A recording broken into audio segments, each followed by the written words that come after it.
3। আজকে তোমাদের আমি ক্লাস 11-এর বাংলা সাবজেক্ট পড়াবো। তো আমার কোচিংয়ের কে লার্নিং ক্যাম্পাসে সবাইকে স্বাগতম জানাই। তো আজকের যে তোমাদের টপিক বিষয় আছে, ক্লাস 11-এর প্রথম যে গল্পটি আছে সেটি হচ্ছে পুঁই মাচা। তো এই পুঁই মাচার সম্বন্ধে জানতে গেলে এই পুঁই মাচা কে লিখেছেন তার জন্য লেখক পরিচিতি বিভূতিভূষণ বন্দ্যোপাধ্যায়ের সম্বন্ধে আমরা কিছুটা জানবো। তার আগে আমি ছোট্ট সম্বন্ধে বলে দিই। পুঁই শাক, তোমরা সকলে আশা করি পুঁই শাক খেয়েছো। এই পুঁই শাক তো এমনিতে আমাদের প্রকৃতির আমলেই, প্রকৃতির পরিবেশে অটোমেটিকই বা আপনা আপনি বড় হয়। তো সেই পুঁই শাককে, যে পুঁই শাকটা যে হবে তার জন্য যেটা উপকরণ চাই সেটা হচ্ছে মাচা, যেটা 4টা খুঁচি বা খুঁটো লাগিয়ে যেটা আমাদের মাচা ঘরের মতন তৈরি করা হয়, যা অবলম্বন করে পুঁই গাছটি বেড়ে ওঠে। তো সেই পুঁই গাছটি হচ্ছে একটি লতানো গাছ। তো এই সম্বন্ধে আমরা একটু জেনে নিই। দেখো, পুঁই শাক, এই যে পুঁই মাচা, এই পুঁই মাচা গল্পটি লিখেছেন বিভূতিভূষণ বন্দ্যোপাধ্যায়।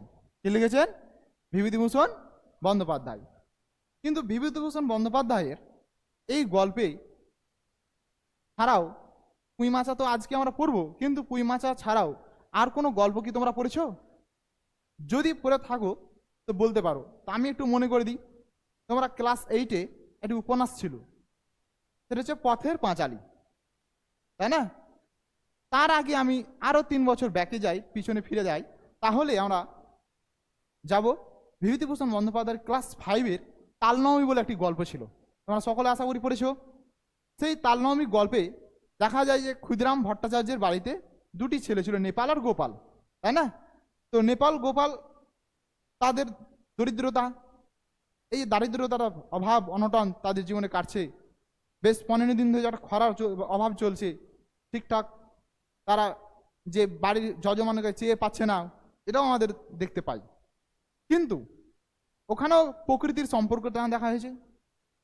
প্রকৃতির সাথে কিভাবে তারা বেড়ে উঠেছে। যে তাল, যে আমাদের প্রকৃতি দেয়, সে তাল নবমী, একটি ভাদ্র মাসে যে উৎসব হয়, তালের বিভিন্ন রকম পিঠে পুলি বানা করা হয়, তৈরি করা হয়, সেই সম্বন্ধে আমরা ওখানে জেনেছিলাম। ওখানেও দেখেছিলাম যে নেপাল গোপালরা কীভাবে প্রকৃতির সাথে বেড়ে উঠেছে। তাদের মধ্যে যে অনেক আশা আকাঙ্ক্ষা ছিল, যে স্বপ্ন ছিল যে আমরা তাল নবমী দিন আমাদের গ্রামের যে তার পিসিমা ছিল, জটি পিসিমা, সে ডাকবে, কিন্তু সেই স্বপ্নটা কি হয়, ভেঙে যায়। কারণ সেখানে আমাদের অনেক কিছু শিখেছি, যে দারিদ্রতা দেখেছে এবং সেই ছোট ছোট উৎসবের মধ্যে দিয়ে যে কিছু কিছু সুখ লাভ করা যায় সেটাও আমরা বুঝেছি। ওই রকমই গল্প করেছি। ওই রকমই গল্প হচ্ছে পুঁই মাচা। আবার পথের পাঁচালীতে দেখেছিলাম যে উপন্যাসে কি ছিল, যে উপন্যাসে হরিহর, সর্বজয়া, অপু দুর্গার কাহিনী, তাই না? সেই অপু দুর্গার কাহিনীতে ওখানেও যে প্রকৃতির যে ভালোবাসা, আর্থিক অবস্থা, অনটনের কথা, অভাবের কথা আমাদের সামনে পাঠক তুলে ধরেছিলেন। যে কিভাবে প্রকৃতিকে ভালোবাসতে হয় সেটাও উনি দেখিয়েছিলেন। সেই গ্রামাঞ্চল পরিবেশকে তিনি আমাদের সামনে তুলে ধরেছেন, সেটাও আমাদেরকে বিভূতিভূষণ বন্দ্যোপাধ্যায় আমাদের সামনে তুলে ধরেছেন। তো এরকমই একটি গল্প আমাদের একাদশ শ্রেণীতে দিয়েছেন বিভূতিভূষণ বন্দ্যোপাধ্যায় রচিত পুঁই মাচা গল্পটি। ঠিক ওই রকমই এখানেও প্রকৃতির যে বেড়ে ওঠা, প্রকৃতির সাথে যোগাযোগ, নিবিড় সম্পর্ক, সেটাও কিন্তু আমাদেরকে দেখানো হয়েছে। তো এই গল্পের জানার জন্য লেখক পরিচিতি আমরা জেনে নিই শর্টকাটে। দেখো, লেখক পরিচিতি। জন্ম শৈশব 1894 সালে।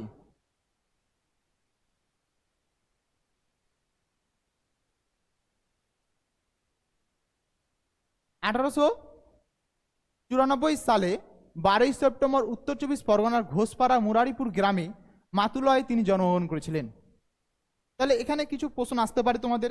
কবি পরিচিতিতে খুব একটা প্রশ্ন হয় না, জাস্ট ছোট ছোট 2-1টা ইম্পর্টেন্টগুলো হয়। কত সালে জন্ম করেছিলেন? 1894 সালে 12ই সেপ্টেম্বর। তার পৈতৃক নিবাস ছিল বারাকপুর গ্রামে ইছামতি নদীর তীরে। পিতা দিয়েছে মহানন্দধাই, ছিলেন সংস্কৃত পণ্ডিত ও কথক।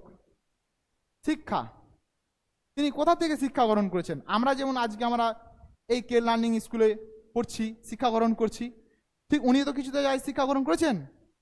এটা কোথা থেকে করেছেন? বনগাঁ উচ্চ বিদ্যালয়ে পড়াশোনা শেষে তিনি কলকাতা সৈন্যনাথ কলেজে, তৎকালীন রিপন কলেজ থেকে বিএ পাস করেছিলেন। কর্মজীবন, এবারে হচ্ছে এটা আমার শিক্ষা জানলাম। কর্মজীবন, আমরা যে পড়াশোনা করছি তার সাথে সাথে কিছু তো কর্মটাও তো করতে হবে, নাহলে কিছু একটা ছোটোখাটো কাজও করি। ঠিক সেরকম বিভূতিভূষণ বন্দ্যোপাধ্যায় কর্মজীবন করেছেন। তিনি প্রচারক ও ক্লার্কের কাজ করেছেন। দীর্ঘ সময় তিনি গোপালনগর হরিপদ ইনস্টিটিউশনে শিক্ষকতা করেছেন, মানে প্রাইভেট মাস্টার ডিগ্রি করেছেন। এবার ছোট গল্প ছিল উপেক্ষিতা। প্রথম উপন্যাস ছিল পথের পাঁচালী, যে একটু আগে তোমাদের বললাম। প্রথম উপন্যাস কি? পথের পাঁচালী। এই উপন্যাসটি চলচ্চিত্র আকারে তো প্রকাশিত হয়েছে। চলচ্চিত্র বুঝো তো? চলচ্চিত্র মানে হচ্ছে সিনেমা, সিনেমা আকারেও প্রকাশিত হয়েছে। সেটা কে ছিলেন ডিরেক্টর? আশা করি তোমরা সবাই জানো যে সত্যজিৎ রায়, নাম শুনেছো কখনো? সত্যজিৎ রায় এই পথের পাঁচালীটিকে নিয়ে সিনেমা তৈরি করেছিলেন, এবং ওখানে গায়ক ছিলেন পণ্ডিত রবিশঙ্কর। কে গায়ক ছিলেন? পণ্ডিত রবিশঙ্কর গায়ক। এছাড়াও আরো আছে যা তার খ্যাতি এনে দেয়। উল্লেখযোগ্য উপন্যাস ছিল আরণ্যক, আদর্শ হিন্দু হোটেল, ইছামতি, অশ্বিনী সংকেত, চাঁদের পাহাড়। এই চাঁদের পাহাড়টা আশা করি তোমরা সকলের নাম শুনেছ। চাঁদের পাহাড় যে উপন্যাসের ভিত্তি করে আরেকটি চলচ্চিত্র বেরিয়েছিল, আমাদের পরিচিত অনেক, সেই নায়কটার নাম দেব। আশা দেখেছো তোমরা চাঁদের পাহাড়? যদি না দেখো তখন দেখে নিবা। তো ব্যক্তিগত জীবন, মৃত্যু 1940 সালে রমা চট্টোপাধ্যায়। দেখো ব্যক্তিগত জীবন আর মৃত্যু বলছে 1940 সালে রমা চট্টোপাধ্যায়ের সাথে বিবাহ আবদ্ধ হন। 1950 সালে 1 নভেম্বর বিহারে ঘাটশিলা হৃদরোগে আক্রান্ত হয়ে এই সাহিত্যিকের অকাল মৃত্যু হয়। এই সাহিত্যিকের কি হয়? অকাল মৃত্যু, মানে জাস্ট খুব একটা অকাল মৃত্যু, মানে যাকে তাড়াতাড়ি আমাদের না ফেরার দেশে চলে যায়। বিশেষ সম্মান, ইছামতি উপন্যাসের জন্য তিনি মরণোত্তর রবীন্দ্র পুরস্কার পান। দেখো, ওনাকে সম্মান করা হয়েছিল, কিন্তু কখন? তার মৃত্যুর পর। তার মৃত্যুর পর কিসের জন্য? ইছামতি উপন্যাসের জন্য তাকে মরণোত্তর রবীন্দ্র পুরস্কার দিয়েছিলেন। কি পুরস্কার দিয়েছিলেন? রবীন্দ্র পুরস্কার। ব্যাস, এইটুকু যে তোমাদের পড়ালাম লেখক পরিচিতি, এটি বুঝতে কারো অসুবিধা আছে? আচ্ছা,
দেখো আজকে যেটা আমাদের আলোচনা বিষয় পুঁই মাচা। এই গল্পটি উৎস মানে কোথা থেকে নেওয়া হয়েছে, এখানে একটু ছোট্ট একটি মজাদার গল্প বলি তোমাদের। বিভূতিভূষণ বন্দ্যোপাধ্যায়, এই বিভূতিভূষণ বন্দ্যোপাধ্যায় তিনি একজন শিক্ষক ছিলেন, বললাম না একটু আগে, গৃহ শিক্ষক। ইনি পাথুরিয়া ঘাটার জমিদার সম্ভবত খেলাত রয় বা তারই বাড়িতে তিনি গৃহ শিক্ষকতা করেছেন, মানে সিদ্ধেশ্বর রায় যেটা বলছেন ওনার বাড়িতে, সিদ্ধেশ্বর ঘোষ যেটা বলছে না, ওনার বাড়িতে শিক্ষকতা করেছিলেন। কিরকম ভাবে? তো উনি শিক্ষকতা করার সময় ওনার বাড়ির যে যত ছেলে মেয়ে ছিল তাদেরকে শেখাতেন। তো শেখানোর সময় তিনি অনেক কিছু গল্প বলতেন। তাদের মধ্যে একটি গল্প হচ্ছে পুঁই মাচা। এই পুঁই মাচা গল্পটি সিদ্ধেশ্বর বাবুর ভাইপো মন্মথ রায়ের অনুরোধে অবতারিকা পত্রিকায়, কোন পত্রিকায়? অবতারিকা পত্রিকায় কিন্তু হাতে লেখা ভাবে প্রকাশিত হয়। তো প্রথমে কোন পত্রিকায় প্রকাশিত হয়েছিল? অবতারিকা পত্রিকায়। পরবর্তীকালে প্রবাসী পত্রিকায় প্রকাশিত হয়। তারপর 1931 খ্রিস্টাব্দে মেঘ মোল্লার গল্পগ্রন্থে প্রকাশিত হয়। তাহলে আমাদের যদি প্রশ্ন আসে, স্যার এই গল্পটি কোথা থেকে নেওয়া আছে পার্টিকুলার বলি, যদি অপশনে থাকে তোমাদের, তাহলে তুমি মারবা মেঘ মোল্লার গল্পগ্রন্থ। কি গ্রন্থ? মেঘ মোল্লার গল্পগ্রন্থ। কিন্তু স্যার গল্প গ্রন্থ কথাটির মানে কি স্যার? আচ্ছা, যে কোনো কবিতা যখন তোমরা পড়ো বলে উৎস কাব্যগ্রন্থ নেওয়া হয়েছে, গল্পগ্রন্থ থেকে নেওয়া হয়েছে, বলে না? তো কাব্যগ্রন্থটা কি স্যার, গল্পগ্রন্থটা কি? দেখো, কাব্যগ্রন্থটা হচ্ছে একটি বই। কাব্যগ্রন্থ কি? একটা বই, যার মধ্যে অনেকগুলি কবিতা না থাকে। তার মধ্যে আমাদের একটি কবিতা দিতে পারি। তার মধ্যে যেমন গল্প বললাম, কাব্যগ্রন্থ একটি বই, তার মধ্যে কি থাকতে পারে? অনেকগুলি কবি থাকতে পারে, তার মধ্যে একটা আমাদেরকে বেছে দেয়। ঠিক সেরকমই গল্পগ্রন্থটা হলো অনেকগুলি গল্পগ্রন্থের একটি বই, যার মধ্যে একটি গল্প আমাদের দিয়েছে পুঁই মাচা। মেঘ মোল্লাতের একটা গল্পগ্রন্থ, তার মধ্যে একটা অংশ আমাদের, যেমন ধরো তোমাদের একাদশ শ্রেণী যে বইটা আছে, এটা তো একটা বই। তো যদি বলে এই বইয়ের মধ্যে থেকে একটা কবিতা নাম বলো, তো আমি তাহলে কবিতার কোথায় পেলাম? তাহলে আমি একাদশ শ্রেণীর বইটাতে পেলাম, একাদশ শ্রেণীর বইটাতেই পেলাম। ঠিক সেরকমই এই মেঘ মোল্লার হচ্ছে একটি গল্পগ্রন্থ, তার মধ্যে একটি গল্প দিয়েছে, সেটা কি? পুঁই মাচা। এবার পুঁই মাচার যে শাক, সেই পুঁইয়ের যে শাক, সেই ছবিটা তোমরা একবার দেখে নাও। আশা করি তোমরা সকলেই চিনো, যারা গ্রাম বাংলাতে তারা অবশ্যই চিনবে। এবার আমরা চরিত্র বিশ্লেষণ যাবে, এই গল্পের চরিত্র কারা কারা আছে।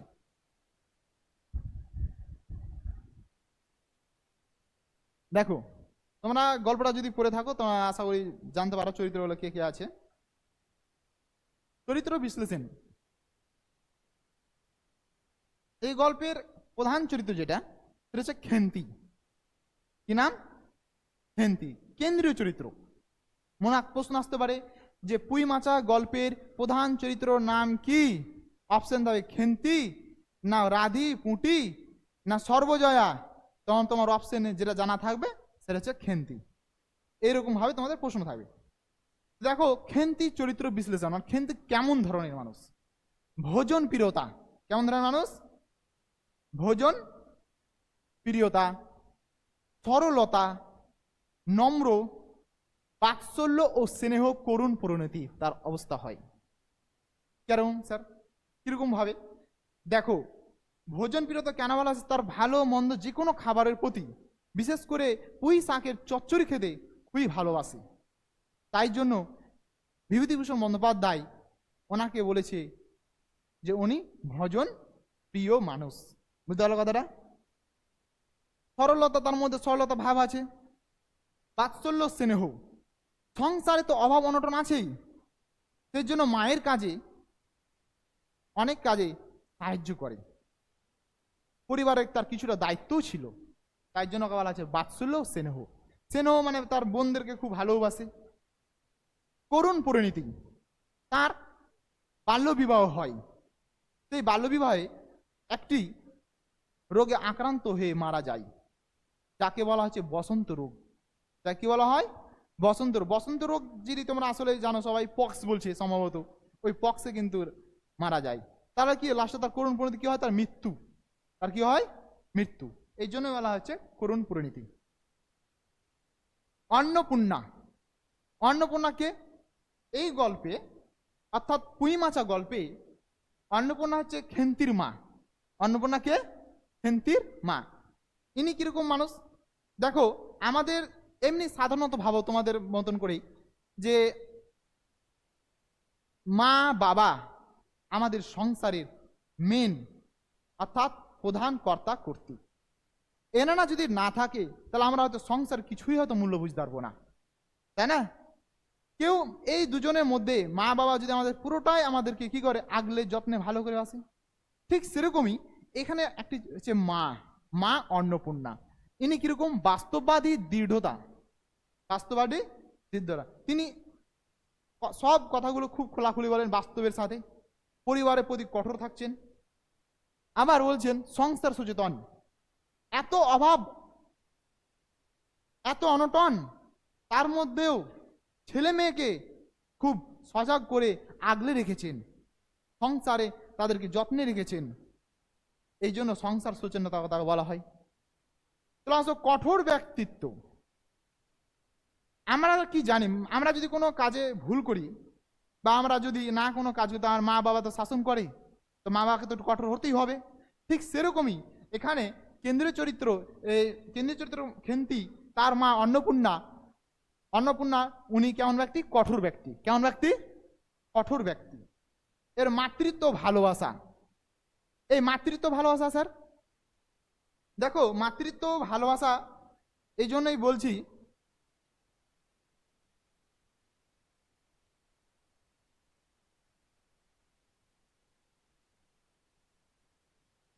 মাতৃত্ব ভালোবাসা এই জন্যই বলছি। দেখো খেন্তি চচ্চড়ি খেতে ভালোবাসে বললাম, পুঁই মাছে, পুঁই শাকের, সেই পুঁই শাকের চচ্চড়ি যে খেতে ভালোবাসে, তো খেতে ভালোবাসে, সে পুঁই শাক জোগাড় করেছিল। কিন্তু পুঁই শাক খেতে ভালোবাসে, এই জন্যই তো ভালোবাসে। এবার কি হয়েছে দেখো, যে কোথা থেকে পুঁই শাক নিয়ে চলে আসছে, মা এই খেন্তি আমাদের সংসারে কাজ করছে না, অন্নপূর্ণা কিন্তু রাগে, সেই রাগের মুহূর্তে তাকে খুব বকে, কঠোর করে শাসন করে। কিন্তু তার কিছুক্ষণ পরে মনে হয় যে আমার মেয়ে খেন্তি পুঁইয়ের চচ্চড়ি ভালো খেতে ভালোবাসে, সেই জন্য আবার চুপি সারে খেন্তিকে সেই পুঁই শাকের চচ্চড়ি তৈরি করে দিই খাবারের জন্য। তাহলে এখান থেকে কি হলো, আমি তো মাকে তো কঠোর বলতে পারতাম, কিন্তু মা তো পরে করে আমাদেরকে আবার ভালো, খেন্তিকে ভালো রাখার জন্য, খেন্তিকে তার, খেন্তির যে ভজন প্রিয়তা, সেই চচ্চড়ির প্রতি একটা ভালোবাসা ছিল, সেটাও কিন্তু মা বুঝতো, জানতো। সেই জন্য কি মা পরে করে আবার তাকে সেই চচ্চড়ি রান্না করে দিই। তো এখান থেকে কি হলো, মা কঠোর হলেও কিন্তু মায়ের যে একটা মাতৃত্ব ভাব আছে, একটা ভালোবাসা আছে সন্তানদের প্রতি, সেটাই কিন্তু অন্নপূর্ণার মাধ্যমে প্রকাশিত হয়েছে। এই জন্য মাতৃত্ব ভালোবাসা। মা তো আমাদেরকে সবসময় যে মা বকে ঝকে তা তো নয়, মা তো মাঝে মধ্যে আমাদেরকে ভালোবাসে। এই ভালোবাসার হচ্ছে মাতৃত্ব ভাব। সেটা কার মধ্যে দেখতে পেয়েছি আমরা? এই গল্পের অন্নপূর্ণা, যা খেন্তির মা, যে খেন্তির মা। এবার আসবো সহায় হরি। এই সহায় হরিকে খেন্তির বাবা, সহায় হরিকে খেন্তির বাবা। খেন্তির বাবা উদাসীন ও অলস, সংসারের প্রতি তার দায়িত্ব নেই, পাড়ায় পাড়ায় ঘুরে বেড়াই, অলস কুড়েমি, অদূরদর্শী, কাজের প্রতি কোনো ঠিকানা নেই, যে কথা কি কাজ করবে, যে সংসারটা যে মেনটেন করে সেটাও কোনো ব্যাপার নেই, অদূরদর্শী, অকর্মণ্য, কাজ করে না, যেখানে সেখানে ঘুরে বেড়ায়, কুড়েমি ব্যক্তি যাকে বলা হয়। কিছুটা সজাগ ব্যক্তি। দেখো কেন বলি স্যার, আপনি তো বললেন যে সহায় হরি খেন্তির অলস, খেন্তির বাবা উদাসীন, অলস, অদূরদর্শী, পরনির্ভরশীল, যে এর ওর কাছে চেয়ে চেয়ে আনে খায়। কিন্তু আপনি ফের কিছুটা সজাগ ব্যক্তি বলছেন। এবার দেখো, যতই হোক বাবা তো, তাই না? বাবা সে কিভাবে জানে, কিভাবে জেনে শুনে তার মেয়ের বিয়ে দিবে অন্যজনের সাথে, যে কিনা একজন খারাপ চরিত্রের মানুষ, যে কিনা একজন খারাপ চরিত্রের মানুষ, যে একটা পাড়ার কোনো মহিলার সাথে খারাপ কাজ করে মার খেয়েছে, তার ব্যবহার নোংরা। এই কথাগুলো জেনে কোনো বাবা তার মেয়েকে তার ওর ছেলের সাথে বিয়ে দিতে পারে? তোমরাই বলো, পারে? পারে না। তাই এখানে এই কাজের বিষয়ে ওই কিছুটা সজাগ ছিল, নাহলে তো বিয়ে হয়ে যেত। যা যা আর যা ক্যারেক্টার যা বুঝতে পারলাম, তাই না? ব্যাস, এইটুকু আমাদের চরিত্র বিশ্লেষণ জানলাম। বলো, এই চরিত্র বিশ্লেষণের মধ্যে কারো কথা বুঝতে অসুবিধা আছে? আচ্ছা, তারপরে নেক্সট স্লাইডে যাই আমরা।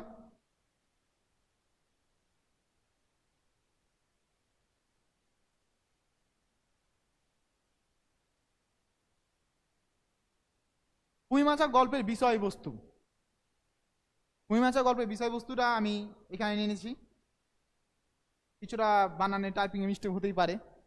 তো দেখো এখানে বলা হচ্ছে, প্রথমে আমরা পুঁই মাছা গল্পের বিষয়বস্তুটা একটু জেনে নিই।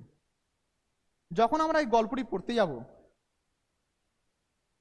এই গল্প পড়ার আগে কিছুটা আমাদের প্রথমে আমরা যেটি পাই, একটি পরিবার, যা তোমরা চরিত্র বিশ্লেষণে আমি বললাম, হেন্তি, হেন্তির বাবা সহায় হরি এবং হেন্তির মা অন্নপূর্ণা, তাই না? এদের 3টি মেয়ে। কয়টি মেয়ে? 3টি মেয়ে। এক বড় মেয়ের নাম হচ্ছে খেন্তি, তারপরে 2টি মেয়ে আছে, রাধি আর ফুটি, রাধি ও ফুটি। এদের মধ্যে বড় মেয়ে হলো খেন্তি, এই গল্পের প্রধান চরিত্র। গল্পটি শুরু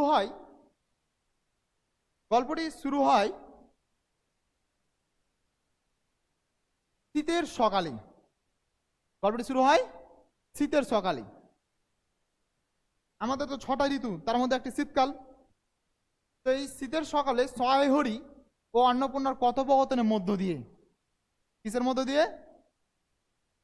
অন্নপূর্ণা ও সহায় হরির কথোপকথনের মধ্য দিয়ে গল্পে দেখতে পাই যে অন্নপূর্ণা তার স্বামী সহায় হরিকে বলে যে সারাদিন পাড়ায় পাড়ায় ঘুরে বেড়াও, কিন্তু আমাদের ঘরে একটা বড় মেয়ে আছে, বড় মেয়ে আছে, তার বিয়ের বিষয়ে তোমার কোনো চিন্তা ভাবনা নেই? এবং মনে করিয়ে দেই যে গ্রামে গুজব রটেছে, জানো? এবার বলি, গুজব রটেছে, তাই না? মানে তাদের সম্বন্ধে কিছু কথাবার্তা গ্রামে আলোচনা হচ্ছে। এবার বলি, গোটা পাড়ায় সারাদিন কি করে? পাড়ায় ঘুরে বেড়ায়। আমি একটু আগে বলেছিলাম যে সহায় হরি কেমন লোক? অকর্মণ্য, উদাসীন, সংসারের প্রতি কোনো দায়িত্ব নেই তার, তাই না? ওই জন্য তো পাড়ায় ঘুরে বেড়ায়। সেই জন্য তার স্ত্রী অন্নপূর্ণা সহায়কে বলে যে শুধু পাড়ায় ঘুরে বেড়ালে হবে? আমাদের ঘরে একটি মেয়ে আছে, যে মেয়েটি আস্তে আস্তে বড় হচ্ছে, তার বিয়ের বিষয় নিয়ে চিন্তা ভাবনা তোমার নেই? আমাদের সম্বন্ধে, আমাদের পরিবার সম্বন্ধে, আমার মেয়ের সম্বন্ধে গ্রামে অনেক কথা আলোচনা হচ্ছে, গুজব রটছে, জানো? কি গুজব? দেখো সহায় বলছে কি গুজব? সহায় অবাক হয়ে বলছে কি, এখানে একটু মিস্টেক হয়েছে, কি গুজব? তখন অন্নপূর্ণা জানাই তাদের এই ঘরে এক ঘরে করবে, এখানে একটা ছুটে গেছে, এক ঘরে করবে, কেউ তাদের হাতে জল পান করবে না। মানে আগেকার দিনে কেউ জানো একটা কুসংস্কারমূলক কথা ছিল যে কোনো কিছু হয়ে গেলে তার বাড়িতে জল পান করা যাবে না, ছোট ছোট জাতি সম্প্রদায় বলে অবহেলা করবে। কিন্তু এই কিন্তু ছোট সম্প্রদায় জাতি নয়, সে একজন ব্রাহ্মণ, সে একজন কুলীন ব্রাহ্মণ, তার পরিবারটা হচ্ছে কুলীন ব্রাহ্মণ, তবুও তার ঘরে খাবে না। কেন খাবে না দেখো পরে আমরা জানতে পারবো। তখন অন্নপূর্ণা জানায় যে এক ঘরে করবে, কেউ তাদের হাতে জলপান করবে না। এই বিষয়ে চৌধুরীদের চণ্ডী মণ্ডপে এইসব কথা হয়েছে, কারণ খেন্তির আশীর্বাদ হওয়া সত্ত্বেও বিয়ে হয়নি। খেন্তির আশীর্বাদ হওয়া সত্ত্বেও বিয়ে হয়নি। ওই বললাম না, গ্রামের একটি খারাপ ছেলের সাথে তার বিয়ে হয়েছে, ঠিক হয়েছিল, আশীর্বাদও হয়ে গেছিল, কিন্তু সহায়রি জানতে পারে যে ছেলেটির ব্যবহার খারাপ নয়, ছেলেটির ব্যবহার খুব খারাপ, সে ভালো নয়, তাই না? এই জন্যই তার বিয়ে ভেঙে দেই। এই জন্য কোনো বাবা যতই সে অলস হোক, উদাসীন ব্যক্তি হোক, তবু কি জেনে শুনে তার মেয়ের অমঙ্গল চাইতে পারে? পারে না। বিয়ে না হওয়ার কারণ সহায়রি জানতে পারে যে পাত্রটির স্বভাব চরিত্র ব্যবহার ভালো নয়। এই সময় দরজা দিয়ে আসে, মানে এতগুলো কিন্তু দেখো, এই যে এখন এইটুকুনটা যে পড়লাম, সহায়রি ও অন্নপূর্ণার কথোপকথন, এরকম একটা পরিস্থিতিতে কি হয় না, খেন্তি ও তার বোনেরা কিন্তু সেই সময় আসে, দরজা দিয়ে খেন্তি আর বোনেরা আসে। সেই সময় খেন্তির হাতে ছিল পুঁই শাকের ডাঁটা। কি ছিল? পুঁই শাকের ডাঁটা ও গয়া বুড়ির কাছ থেকে নিয়ে আসা চিংড়ি মাছ। তাহলে চিংড়ি মাছটি কার কাছ থেকে নিয়েছিল? গয়া বুড়ি। আর এখানে আমি লিখে নিব কথাটা, এই পুঁই ডাঁটা শাক তিনি রায় কাকার কাছ থেকে লিখেছিলেন। খেন্তি কার কাছ থেকে লিখেছিলেন? রায় কাকার সাথে। এইসব দেখে অন্নপূর্ণা রেগে যায় এবং শাকগুলোকে বাইরে ফেলে দেওয়ার কথা বলে। এই একটু আগে বললাম খেন্তি শান্ত, অথচ ভয় মিশ্রিত দীর্ঘ দৃষ্টিতে মায়ের দিকে তাকায়। মানে খেন্তি শান্ত অথচ ভয়ের দৃষ্টিতে মায়ের দিকে তাকায়। মানে যখন ওর ছোট মেয়েদেরকে বললো যে এই পুঁই শাকগুলো বাইরে ফেলে দাও, তো কিছুটা ফেলে কিছুটা নিচে পড়ে যায়। এবার দেখো মায়ের দিকে তাকায় এবং সহায়রি বলে অন্নপূর্ণাকে বোঝায় যে ছেলে মানুষের কাজ, একটু খাবে, তাতে কি এমন হয়। কিন্তু অন্নপূর্ণা তো রেগে আছে, মেজাজে আছে, ক্ষিপ্ত হয়ে আছে, এইসব কথা তার কাছে কিছুই আর মনে নয়। তারপরে সহায়রি কি হয়, আবার গ্রামে চলে যায়। তারপর কি হয় দেখো, অন্নপূর্ণা রাধতে রাধতে মনে পড়ে তার মেয়ে কথা। গত অরন্ধনের আগের দিন, অরন্ধন মানে রান্না করা, অরন্ধন মানে রান্না করার সময়, অরন্ধনের আগের দিন বা অরন্ধন এটাও হতে পারে যে কোনো বাড়িতে খুব এক জাঁকজমক অনুষ্ঠান হচ্ছে, অরন্ধন হচ্ছে, পালন হচ্ছে খাবার রান্নার জন্য। আগের দিন বাড়িতে পুঁই শাক রান্না করা হয়েছিল। কি রান্না করা হয়েছিল? পুঁই শাক, পুঁই শাকের চচ্চড়ি। হেন্তি আবদারের সাথে বলেছিল, মা অর্ধেকগুলো আমার আর বাকি অর্ধেক তোমাদের সকলের। দেখো তার পুঁই শাকের প্রতি কত তার ভালোবাসা, তাই না? তোমরা যে কোনো খাবার যদি খাও, মা যদি ক্ষীর রানে, ধরো একটা কথার মানে বলছি, তো ক্ষীরটা ধরো রাঁধছে, তোমার ক্ষীরটা খুব খেতে ভালো লাগলো, বলছে মা আমি আজ সবটাই খেয়ে নেবো, এরকম তো হতে পারে। কিন্তু হিন্দি তা করেনি, সে পুঁই চচ্চড়ি বলছে আমার অর্ধেক আর বাকি অর্ধেকটা তোমাদের। তার মানে কি সে ইচ্ছা করলে সবটি খেয়ে নিতে পারতো, কিন্তু খায়নি। এখান থেকে খেন্তির একটা বড় সরল মনের পরিচয় পাওয়া যায়, বুঝলা? তার বলছি দেখো, অর্ধেক তোমাদের সকলের জন্য, এখান থেকে বোঝা যায় যে পুঁই শাকের প্রতি, হ্যাঁ এখান থেকে বোঝা যায় যে পুঁই শাকের প্রতি খেন্তির দুর্বলতা আছে, মানে পুঁই শাকের প্রতি সে খুব ভালোবাসে। এ কথা তার মাও জানে। কিছুক্ষণ পরে আবার মা অন্নপূর্ণা সে ফেলে দেওয়া পুঁই শাক দিয়ে চচ্চড়ি করে, মানে কিছুটা তো ফেলেছিল, মানে যে পুঁই শাকটা নিয়ে এসেছিল খেন্তি এবং তার বোনেরা, তো কিছুটা জানলাতে ফেলে দেয়, বাইরে ফেলে দেয়, আর কিছুটা কিন্তু নিচে পড়তো, ওইগুলো নিয়ে চুপি চুপি ভাবে সে রান্না করে।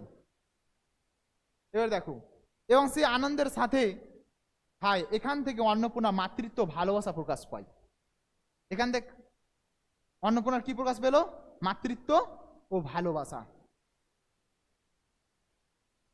হেন্তি শান্ত, নম্র, ভজন প্রিয় বটে, ভালো মন্দ খাবারের প্রতি তার লোভ, লোভ এই জন্যই সে চুরি কোনার অপবাদ নেবে না। এই জন্য ভেবে চাটি সে সবজি বাগান বানাবে। কি বাগান বানাবে? সবজি মানে যেটা আমরা তরকারি বলি, তাই না? সে তরকারি বাগান বানাবে।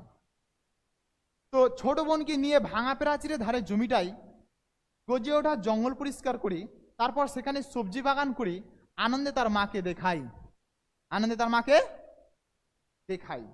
মাও খুশি হয়ে এটাও বলে যে বর্ষাকাল ছাড়া গাছ টেকে না রে। এটা কিন্তু কথাটা স্বাভাবিক, বর্ষাকাল ছাড়া কোনো গাছ কোনো সবজি ঠিকঠাক চাষ হয় না, তাই না? সেই জন্য বলছে খেন্তি যে বর্ষাকালে সবজি বাগান তো হয় মা, কিন্তু এই বর্ষাকালের জন্য আমি এই শীতকাল, জানেন কি এখানে শীতকালে পুঁই শাকটা লাগাচ্ছে টাইম, যেটা বর্ষাকাল নয়। শীতকালে তাহলে যদি প্রশ্ন আসে পুঁই শাক কোন সময় লাগানো হয়েছে, তখন কি বলবা? শীতকাল। অপশন দেয় শীতকাল, বর্ষাকাল না গ্রীষ্মকাল, কি হবে? শীতকাল। বলছে মা বলছে যে শীতকাল ছাড়া তো কোনো সবজি চাষ হয় না, এই সরি বর্ষাকাল ছাড়া কোনো, কি জানো তো তুমি শীতকালে লাগাচ্ছ হবে? তখন দেখো বর্ষাকালে কি হয়, সবসময় ঝড় বৃষ্টি জল জল তো হয় তো নাকি, সেই তার পরিবর্তে বর্ষাকালে পরে শীতকালে কি করছে দেখো, হেন্তি বলে সে রোজ জল দেবে, সে রোজ কি করবে? জল দেবে। মানে পুঁই গাছকে সে বুঝতে দেবে না যে স্যার শীতকাল চলছে না কি কাল চলছে, তাই না? সবজি বাগান বলতে শীর্ণকায়, মানে সেই যে সবজি বাগানটা করে তরকারি বাগানটা যে করবে, সেই তরকারি বাগানের একমাত্র একটাই উপকরণ ছিল, একটাই সবজি, সেটা হচ্ছে পুঁই গাছ। কি গাছ? পুঁই গাছ, যে কঞ্চির সাথে বাঁধা ছিল। অর্থাৎ কঞ্চি যেটা তার যে পুঁই গাছে যেটা উপকরণ, যাকে সে অবলম্বন করে বেড়ে উঠবে, সে লতানো উদ্ভিদ। ঠিক এরপরে খেন্তির বিয়ে হয়ে যায়। ঠিক এরপর কি হয়? খেন্তির বিয়ে হয়ে যায়। দেখো খেন্তির বয়স কিন্তু প্রায় 15 বছর। প্রায় কত বছর? 14-15 বা প্রায় 15 বছর বললেই হয়। তো সেই 14-15 বছরেই খেন্তির বৈশাখ মাসে বিয়ে হয় কলকাতার একটি ভালো পরিবারে দোজবরের সাথেই। তো খেন্তির বিয়ে হয় কার সাথে? কলকাতা একটি ভালো পরিবারে দোজবরের সাথে, যার বয়স 40 বছর। দেখে নাও, বাল্য বিবাহ নাকি? 40 বছরে তার বিয়ে হয়ে গেল, বলো? হ্যাঁ, এই একটা 40 বছরের সাথে খেন্তির বিয়ে হলো, তাই না? আজকাল হলে কি করে, হ্যাঁ এই বুড়ো মানুষের সাথে কে বিয়ে করবে, তাই না? তখনকার দেখো এমন একটা চাপ ছিল, এমন একটা যে চাপ ছিল, তাকে পারিবারিক চাপে বিয়ে করতে হচ্ছে। পারিবারিক চাপ, সমাজের চাপ, নিষ্ঠুরতার চাপ, সমাজের যে অমানবিক যে চাপ, যে বিয়ে না দিলে তাকে গ্রামে এক ঘরে করে রাখবে, জল খেতে দেবে না, তাই না? এই কারণে তো বিয়ে করতে হচ্ছে, স্বাভাবিক ব্যাপার একটা। মানে যাকে কুসংস্কার মূলক বলা হয়, যে কুসংস্কারের আবরণে বসে সবাই কি হয়েছে, তাকে বিয়ে দিচ্ছে। আষাঢ় মাসে বাপের বাড়ি আসার কথা খেন্তির, কিন্তু যৌতুকের 250 টাকা জন্য তার আশা হয়নি। যৌতুক মানে পণ প্রথা, যৌতুক মানে পণ প্রথা। বিয়ে তো দিয়েছে 40 বছরের সাথে, তার সাথে আবার যৌতুক লাগবে, তা 250 টাকা দিতে পারেনি তার পরিবার। কার পরিবার? খেন্তির পরিবার, তাই না? সেই জন্য সে বাপের বাড়ি আসতে পায়নি। এবার দেখো কি হচ্ছে। এই পণের জন্য তাকে শ্বশুর বাড়িতে, এই পণের জন্য শ্বশুর বাড়িতে অনেক কথা গুঞ্জনা শুনতে হয়, কুকথা শুনতে হয়। স্বামীর অবহেলা করে, এখানে ভুল হয়ে গেছে, স্বামী কি করে? অবহেলা করে, এবং শেষে খেন্তি বসন্ত রোগে আক্রান্ত হয়ে মারা যায়। তার মানে কি বলছে? মানে দেখো, সে যৌতুকের অভাবের জন্য তো সে বাপের বাড়ি আসতে পেলো না। আমরা সম্ভবত কি, যে কোনো মেয়ের বিয়ে হলে মায়ের বাড়িতে আসবেই, যেহেতু একটা সে অপরিচিত বাড়ি গেছে, মায়ের বাড়িতে মনটা একটা ছটফট করবেই আসার জন্য। এ কিন্তু তাকে আসতে দেওয়া হয়নি। বাড়িতে তাকে, তার শ্বশুর বাড়ি তাকে অযত্ন করে রাখা হয়েছে, অবহেলা করে রাখা হয়েছে। পণের জন্য দু কথা শোনানো হয়েছে, তাকে খারাপ কথা গঞ্জনা শুনতে হয়েছে তার শ্বশুর বাড়ির লোকের কাছে। এবং যে তার কাছের যে পাত্র, যে তাকে বিয়ে করে নিয়ে, যার সংসারে যে সমস্ত ভারপ্রাপ্ত দায়িত্ব নিয়েছে, সেই দোজবর অর্থাৎ তার স্বামী, সেও নাকি তাকে অবহেলা করছে। এই সব খারাপ ব্যবহারের জন্য, বিভিন্ন মানসিক চিন্তা ভাবনার জন্য খেন্তির কি হয়? বসন্ত রোগ হয়, এবং সেই বসন্ত রোগে কি হয়? মারা যায়। তার লাস্টে আমরা কি দেখতে পেলাম? একটা সুন্দর সুশীল মেয়ে, যে বাড়িতে এসে দুবেলা খেতে পাক আর না পাক, সে কসুন্দর বাড়িতে তার নিজের মনের মতন করে মানুষ হচ্ছে তার বাপের বাড়িতে। আর শেষ পর্যায়ে তাকে গ্রামের পরিবেশে, কুসংস্কারের যে পরিবেশে এবং মানসিক পরিবেশে তাকে কি হয়েছে? বিয়ে হয়। সে বিয়েতে পণের অভাবের জন্য তাকে বাড়িতে শ্বশুরবাড়িতে অনেক কথা শুনতে হয়। তারপর খেন্তিকে একটি অবহেলা পাত্রী হিসেবে দাঁড় করায় আমাদের সামনে, যে কিনা মায়ের বাতে খুব সুন্দর জীবন যাপন করছিল, যে ছোট্ট ছোট্ট কাজের বিষয়ে তাকে সুখ লাভ করে। পুঁই কাজ খুব একটা মহান জিনিস নয়, পুঁই শাক। সেই পুঁই শাকের চচ্চড়ির মধ্যে কত ভালোবাসা, কত সুখ, কত আনন্দ ছিল, সেটা খেন্তি একমাত্র বুঝতে পেরেছে। কিন্তু সেই আনন্দটা কি হয়? শ্বশুর বাড়িতে গিয়ে নষ্ট হয়ে যায়, তাই না? এবার দেখো, কেউ তাকে এবার দেখো এ কি হয়েছে? মারা যায়। তারপর খেন্তির কথা সকলেরই মনে পড়ে। খেন্তির কথা সকলেরই মনে পড়ছে। কার মনে পড়ছে? অর্থাৎ খেন্তির মায়ের বাড়িতে সকলেরই মনে পড়ছে। তার বোন রাধি, পুটি, মা অন্নপূর্ণা সবার কথা মনে পড়ে, কিন্তু কেউ প্রকাশ করে না। সবাই তাকে হৃদয়ের স্থান দিয়েছে, মানে মনের মধ্যে সবাই তাকে স্থান দিয়েছে, কিন্তু কেউ কাউকে প্রকাশ করছে না।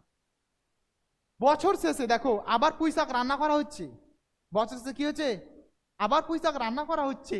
পৌষ মাসে পিঠেপুলি তৈরি হচ্ছে, যেখানে মা অন্নপূর্ণা ও তার 2 মেয়ে রাধি ও পুটিকে নিয়ে উনুনের কাছে বসে পিঠে তৈরি করে। পিঠে তৈরি তো সকলে জানো, পিঠে তৈরি কি হয়, দেখেছো তো। হঠাৎ পুটি বলে, দিদি বড় ভালোবাসত। কি ভালোবাসত? চচ্চড়ি আর পিঠে খেতে। কি ভালোবাসতো? পুঁই শাকের চচ্চড়ি ও পিঠে।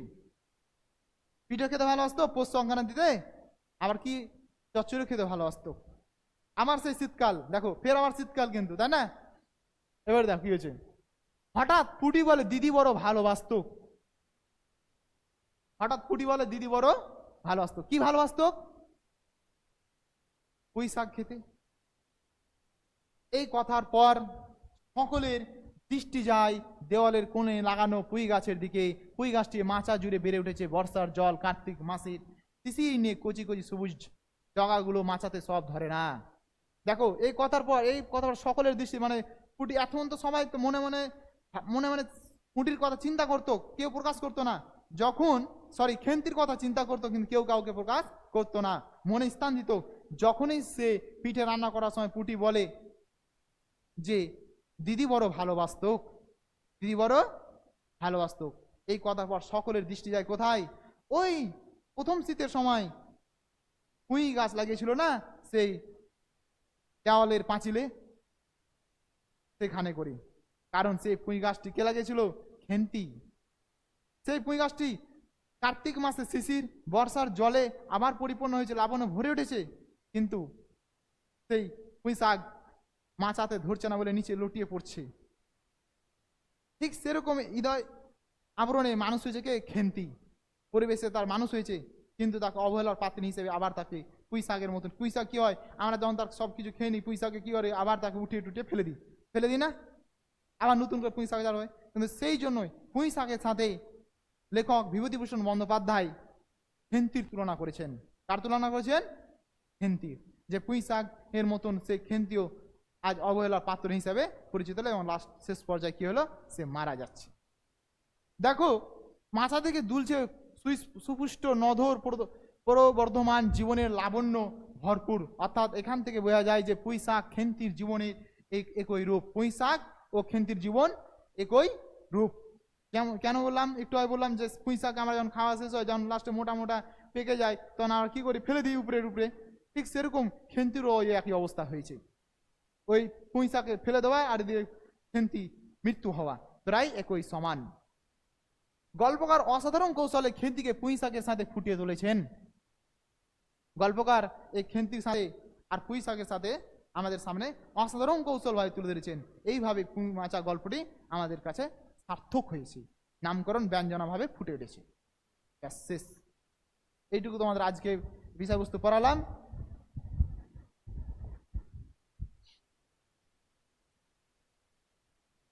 এই যে বিষয়বস্তু বুঝালাম, এটি বুঝতে কারো অসুবিধা আছে কি? আচ্ছা, ঠিক আছে।